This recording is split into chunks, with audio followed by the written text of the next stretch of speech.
How do you know if you are self-sabotaging yourself? Are you hard on yourself? Do you have unrealistic expectations? Do you pick yourself apart? Do you compare yourself to others? Imposter syndrome is real. So if this sounds like you, and if you are on the procrastination station, then this video is for you. Certain parts of the brain affect mental health. If you can turn on that stress response just by thought alone, your thoughts are literally going to make you sick. If our thoughts could make us sick, is it possible that my thoughts could make me well? This video is about procrastination and self-sabotaging behaviors that you do that's keeping you stuck and from accomplishing your goals in 2024. And I'm here to help you get over that, and I'm going to show you how to do it. So even though this video has not been planned, I'm still going to give you the timestamp, starting off with self-talk. How do you talk to yourself? Do you treat yourself nicely? Are you telling yourself that you look beautiful? Are you telling yourself you are ugly and you're never going to lose that weight? Or why is it that everybody looks better than me? These are things that are messing you up in your brain. The self-talk, our brains are wired to believe anything that you say. So what is it that you believe? So when you start changing the words that are coming out your mouth and start saying stuff that you don't really believe, eventually you'll believe them, because a lot of the times we are going to believe all of the negative things that someone says just because of the way it made us feel. It hurt us. So, and those are sensitive subjects. So like if a person who was trying to lose weight and it's a very soft, sensitive subject for them, and someone comes along and calls them fat or greedy or anything like that, that's going to hurt them way more, and they're going to believe that way more, because all it's doing is reassuring the negative talk that they already tell themselves. You have to start believing in something better than that. There's this thing called neuroplasticity, right? And so what neuroplasticity does is like these little wires in our head, and we have the ability, which is so crazy, which I'm glad we do. We have the ability to change those little wires into believing something better for ourselves. Some people call it delusion. I call it a solution. Instead, we're going to talk to ourselves positively, whether you have to write it down in a journal, whether you have to record yourself on video and tell yourself that you're beautiful every single day, or make a mental diary, or whatever it is that you have to do.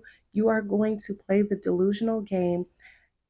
It's not really delusion. It's real. It's the you that you have not accessed yet. So it is not really delusion, but to you in your mind right now, if this is you, then you do not believe it, then it is called delusion until you believe it. So if you wanted to be a famous artist, you're going to say that you are such an amazing artist. I love the way you paint your canvas.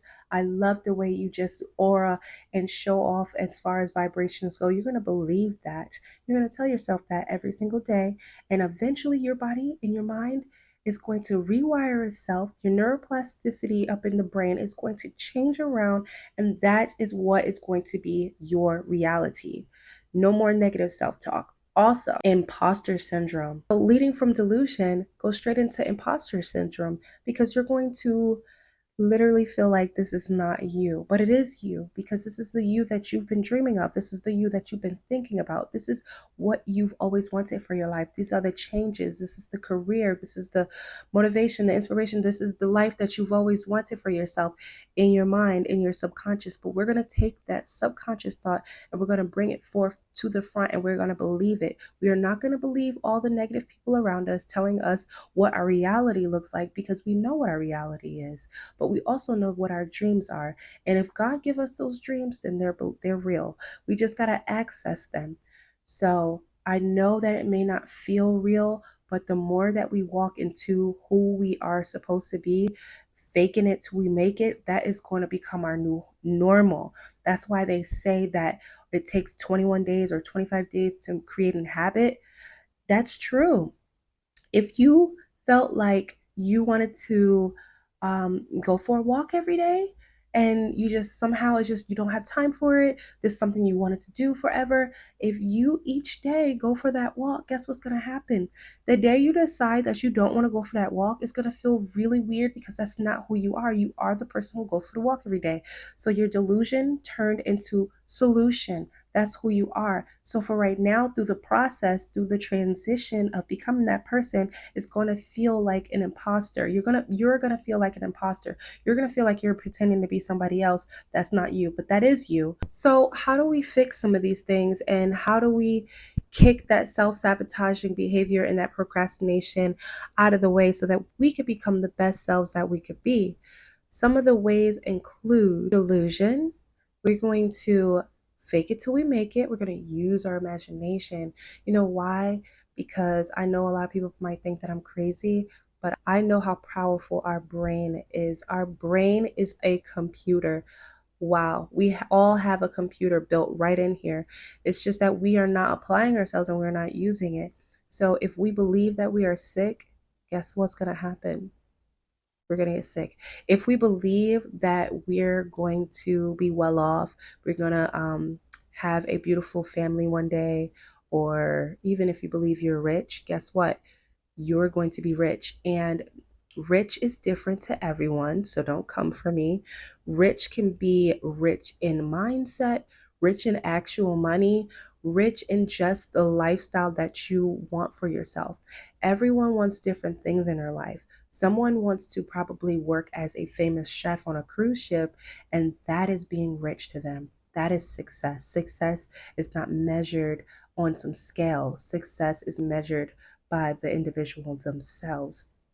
And so now that we get rid of procrastination and self sabotaging, we can now move and take baby steps into the person that we are trying to be.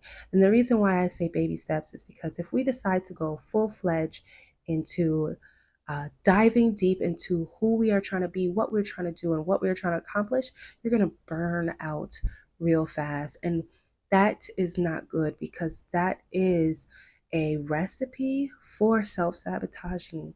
That is a recipe to keep us stagnant and procrastinating. Because why? We feel like we want to do so much, we want to accomplish so much, we have all these goals, and we want to just do them and execute them and get them all done. But if we try to do everything at once, we will not accomplish anything. I know a lot of us not only have ourselves and our personal goals, but a lot of us are parents, a lot of us are students, teachers, we have jobs, we have a life. And if you try to do so much, there's going to be a part of your life that is going to lack. You're going to be giving 1% to everything that you do, and all the tasks and all the roles that you do. There's only 24 hours in a day, okay? So I know there was like this saying that you have the same 24 hours in a day as Beyonce. I don't know. Take it how you will. But at the same time, I still believe that being intentional with everything you do counts more than trying to be the best and do things the fastest and the most efficient as you can, versus being intentional and focusing on that task at hand, whether it was one thing you've done for the day, two things you've done for the day. It is still moving forward, and moving forward is better than staying stuck and not doing anything. So a little bit of homework, right? Is, I know, boo, homework. All right, so what we're gonna do is we're gonna get a piece of paper or use your phone, your computer, whatever, save this video, write it in the comment section. I don't know. If you're watching this podcast, then you can write it in the comment section. What you're gonna do is you are going to write on a piece of paper all of your delusions. That's fun. We're going to write down everything that we've ever wanted to be in our lives, right? Because when we were little kids, they'd say, what do you want to be when you grow up? And you got this list of things that you want to be. You also have these things that you want to accomplish now. Everyone's goals is different. What does success look like to you? So we're going to write all the things that we want to accomplish for 2024. We're also going to write down 10 good traits about yourself. And that's usually where people have the hardest time, is trying to figure out their good qualities, their good traits. We're going to write down 10 of those. Then I want you to decide, out of all of those things, what can you accomplish today or tomorrow or within that week? Once you accomplish that one thing, that ball's going to get rolling. You're going to be like, okay, if I accomplished this thing, then I can accomplish the next thing. Just by accomplishing one thing on that list is going to make you feel far more set up for success. It's also going to start the process of neuroplasticity, the transformation of the neurons in your brain is going to change the way you think. Slowly, it's going to change the way you think about yourself. I wanted to talk about self-contradicting behaviors and it leading us to not living our fulfilled life because we are too busy trying to fill the void or pretend to be someone else that we're not, based off of others or based off of social media or just the environment of the community or the family that we are around. We are trying to people please and make ourselves seem good to the public, but we are not being our genuine selves. We're not walking into our genuine selves, and we are not finding genuine friends and a genuine community that we can be ourselves around. Self-contradicting behavior. That is like when you are one person, but yet you feel you can't fully be yourself and be who you are because of your environment or the people that you're around. It's more like fear of self. See, fear of true self. And so I'm going to dive deeper into that subject when we come back, because I feel like that's very important. But just talking about self-sabotaging and procrastination alone and comparing it to the subject of self-contradicting behaviors, those two go hand in hand because a lot of times we are all not being who we truly are, and we want to be who we truly are, but being afraid of what comes next is what's keeping us stuck most times. So we're going to talk about that in the next video. I did not want to be one of those who were stuck in procrastination and self-sabotaging myself. I wanted to get this content out to you, and I felt like this was a good subject and a good way to start. I'm hoping that you guys can start healing and having a more brighter side of life and looking at life with the glass half full and not empty. Just know everything is done for your good. And with that, I will talk to you guys later where we will dive deeper into another conversation. And if this is a subject that you feel like you want to share this with someone else who probably needs to hear something like this, go ahead and share this with your friends and your family. And I will see you in the next video.